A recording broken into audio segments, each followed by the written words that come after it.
Welcome back to the channel. I am joined here by Candace Pedraza. We are going to be talking about just the very cocaine Knicks Sixers series and also Knicks Pacers. Talking about reigniting a rivalry. That's going to be an interesting one in round two. Candace covers the Knicks for the Knicks Wall. Also does work at Winsider covering the WNBA and also a fellow Puerto Rican. So had to put on here, because Oh yeah. there's not a lot of us doing this. Not at There's not a all. lot of us doing this at all. But so let's quickly get into Knicks Sixers things that we learned. What are the round one revelations from this series, particularly from the Knicks side? What are the things that we discovered about this team, given the amount of close games? It's the series that most felt like playoff basketball that we all grew up watching. So, what did we find out about this team? I think the biggest thing is their rebounding is going to be the thing that is able to push them past most teams. I won't say everybody, but most teams on their journey, hopefully, to the Eastern Conference Finals. Without Josh Hart's effort on the glass, without what felt like, I think it was something like 40 plus rebounds total from the team in this game. The Sixers did a great job on the glass tonight too, but the Knicks were just slightly better, Yeah. especially with those offensive boards. Those things are going to help eliminate the impact of not having Julius Randle on the floor and not having that extra impact on offense that they really, really need sometimes. The other thing is that this game specifically showed how huge Dante DiVincenzo is to this team. He finally had a big game. He had over 20 points. He was actually shooting the ball. And that was, I think, the difference maker in yet another extremely close finish. Because without that play from him, and if he would have looked like how he's looked this entire series in this game, it would have been a blowout for Philly. And this would have gone to game 7. So he's going to be huge for them as well.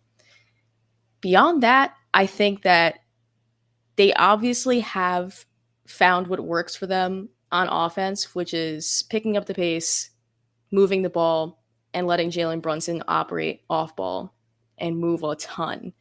When everything starts to get stagnant and everybody's sort of just waiting for Jalen Brunson's next move, that's when things get a Right. little iffy. And Right. that's what we saw, in the second quarter, after they had that huge lead and everyone was finally like, oh, thank God, like this won't be one of those games in this series again. And then they just went right back to ISO ball. So I Yeah. think knowing that, I hope that they go into this Indiana series with a little bit more emphasis on passing. And I think that they will be able to finally get that more consistent because Indiana's defense is not as physical as Philadelphia's. So they'll have that breathing room. Before talking about Indiana, which we're going to do in a second, I do want to ask a follow up to that. Yeah. I do get concerned with this team sometimes when the offense gets bogged down and it's Jalen Brunson do everything. Everyone else stand in the corner and wait for a potential kick out so that they can catch and shoot on the perimeter, whether it's the wing or the corner. And then Jalen Brunson, like I've said this before, with a small guard carrying the offensive weight, it's not easy to do, and you get worn down over the course of the season. The high usage, and this is why Julius Randle probably would have been useful in this series, and they might have won easier, especially because his rebounding activity. Is that something that concerns you going forward? And I guess this will probably be the first Pacer question. Does it concern you in a series where the Pacers are going to try to speed this team up? And I think it's stylistically, it could be a matchup issue, even though I think, I'd favor the Knicks and I think they could win that series. But the Pacers are not a team that I just think they're going to walk over like some people may think. Absolutely. I mean, we've seen what happens when Jalen Brunson is rushed, and that has resulted in a lot of very uncharacteristic turnovers from him, a lot of uncharacteristic passiveness from him, and then on the flip side of that, some uncharacteristic ball hogging from him as well as he's trying to figure out a way to spark this offense. Um, but from what we saw in the regular season between these teams, I believe the Knicks are in a good spot, and Jalen Brunson is in a good spot in the sense that with the Pacers defense not being, like I said, as like sharp, in my opinion, as Philadelphia's was this season and this Right. postseason, Hmm. Jalen's going to be able to escape those situations a little bit more easily than he was in this series, where they really did. They got him. Kelly Oubre's length bothered him. Nick Batum bothered him. Even Kyle Lowry, always a pest on defense, he bothered him. I don't see how Indiana could like maintain that level of intensity on him. And so I'm not super worried about it, but it's always a looming concern, especially without somebody like Julius Randle to sort of take that weight off of him easily. Like they're going to have to find help in other places. So they're the favorites already. They opened up as the favorites. And I think people are gonna bet them into being more of a favorite. I do wonder against the Pacers, Tyrese Halliburton's going to be an interesting matchup problem because it's some of the same things Tyrese Maxey does, even though he's not at full strength, but the playmaking is vastly better. That's going to be an issue as it pertains to containing open shooters. And Pascal Siakam adds an interesting wrinkle to this because he wasn't on the team earlier this year. They have him now, playoff experience. He's somebody who can sort of play that Knicks style in terms of crashing the offensive glass, getting inside, creating inside and out, getting to the free throw line, hitting some shots and things of that nature. Is this team a matchup problem? And is this as easy as saying like, hey, the Knicks play more of a playoff style, they can grind them down and beat them in 5 or 6 games? Or do they not have the clear path to the Eastern Conference Finals as some people think, where, hey, the Pacers could sneak up on them because of the pace and space and the herky jerkiness of like a Pascal Siakam who's capable of putting this team on his back if needed? Yeah. I mean, the Pacers have been, I think, underrated this whole season, right? And I think Knicks fans are very guilty of that. Mm. Um, Granted, obviously they had one of like their best regular season wins against them. They were super shorthanded, and Jalen Brunson was able to pull out a win against them in one game, and that game really sticks out in my mind as something that might bleed into this series a little bit in terms of just the intensity between these two teams. But Tyrese Halliburton concerns me in the sense that he is a player that definitely feeds off of energy in a way that I don't think a lot of players are able to do in this league. He loves playing at the Garden because Yeah. he loves it. He adores it. And so I respect that just because I respect anybody who comes in and actually plays up to, the talk around their game. I don't know if I trust Pacers outside of Pascal Siakam to That's have like a fair. Yeah. consistently good long series. If this was to get really dragged out like this one, and it goes to like 5 or 6 games instead of like maybe like a sweep, as many Knicks fans probably are already on the timeline talking about having some potential of a sweep.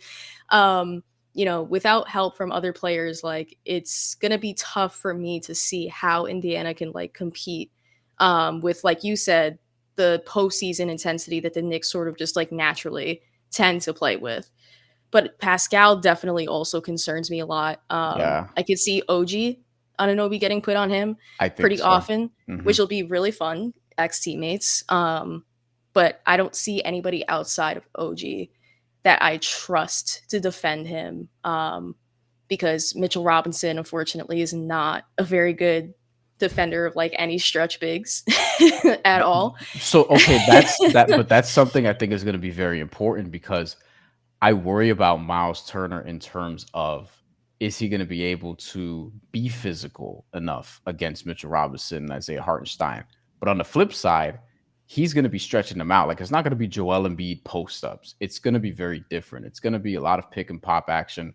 Miles Turner is going to be, whether it's the top of the key or the corner, like he's going to be trying to stretch out Mitchell Robinson and Isaiah Hartenstein. And I wonder like what's going to be Tibbs' counter to that if you get a game where Miles Turner is 4 of 6 from three, so to speak. Right. It's going to be tough, and I think that's where OG is going to have to make his impact really known defensively. His versatility on defense is why the Knicks traded for him. It's why a lot of teams wanted to trade for him. If he is able to at least alleviate the load a little bit of guarding someone like Miles Turner or guarding Pascal Siakam, that frees up a lot of work for Mitchell Robinson and Isaiah Hartenstein. Do I think Tibbs will do that? No, because Tibbs does not like playing his sensors, you know, or not his sensors, but he doesn't like having his sensors not, defend the other team's Right, fives. Like right. that's just not in He's old his school, you know? yeah, it's not in his like mind to even try to do that. We haven't seen Precious Achua. Like I don't know where he is, but he Yeah. did like one of the best jobs on Joel Embiid in this series, and then he just like disappeared from this rotation. So I don't know if Tibbs is going to be comfortable with putting OG on Miles Turner a ton, but hopefully with him on Pascal, that cuts off at least one source of offense that Tyrese Halliburton can go to. I see them winning the series, but it's not going to be a sweep. I do wonder if Tibbs dusts off Precious Achua in the event that Miles Turner is kind of shooting the Knicks centers off the floor, where they just, it's again, he's having one of those 3-point performances, and it's like, all right, we need somebody faster to close out, and who could still get rebounds. I wonder if that's going to be a counter. Also, round two Thibs, his teams, they Yeah. have a little bit of a history there, so I wonder if that's something that Rick Carlisle is going to keep in mind. That being said, final thing, predictions. We have to do it. I'll say Knicks in 6. I wanted to go 7. I don't know if I can give the Pacers a third game, and I don't think it's going to be the same intensity as this, but I do think it's going to be a great series, and I could see it going 6-7. But I can't get to Pacers winning, at least if the Knicks are healthy. And Josh Hart, there was a scare in Game 6 against the Sixers, but he ended up pulling through and making some big plays. So I'm going to go Knicks in 6 as of now. If I wake up tomorrow morning and change my mind, then I'll re-record this. But what is your prediction overall, and why are you going to lean the way you are? So I will go as well, Knicks in 6. The reason for that is sort of twofold. Um, as I already mentioned, for Indiana, I think they're gonna be the team with like the most to prove. They have a leader in Tyrese Halliburton who plays up to the moment often. Him getting in Madison Square Garden is going to be electric, especially for round 2 of postseason basketball, when I think many people didn't even expect that team to be there in the first place. But with Indiana as well, not to say that I don't think they tried very hard in the Milwaukee series, but Milwaukee was severely undermanned. They didn't have Giannis, they didn't Yeah. have Dame for most of the series. Mm-hmm. And so the flip side of that, the Knicks were tested beyond belief in this series. Like the Sixers were not a 7 seed. Like that was like 2 seed versus 2 seed. Yeah. Um, and so that's why I feel better about the Knicks winning this series. Like they were absolutely tested the most between these two teams so far in the postseason. But I think they're going to struggle to contain the high octane offense of Indiana for like a consistent amount of games. I'd like to be proven wrong by that. But I've seen too much in this Yeah. Philly series. So that's why I'm going Knicks in 6. I think it's just going to be another big Brunson series and a big, big, big series for OG, especially. Yeah, I do wonder what Indiana's going to do about, hey, can somebody other than Brunson beat us? And Yeah. that's why I wonder for the Knicks, it's like, can somebody other than Brunson beat the Pacers? Yep. It's going to be fascinating. Like, I feel like there's going to be a lot of counters. Teams are pretty well matched in terms of styles. Like, you have one team who's dead last in pace or just about, and another team who's been elite in pace and fast all year. So it's going to be a fascinating playoff matchup. That's Candace Pedraza. Follow her work, Knicks Wall, Winsider. We'll be back on the channel with more very soon, more NBA segments, boxing segments, things of that nature.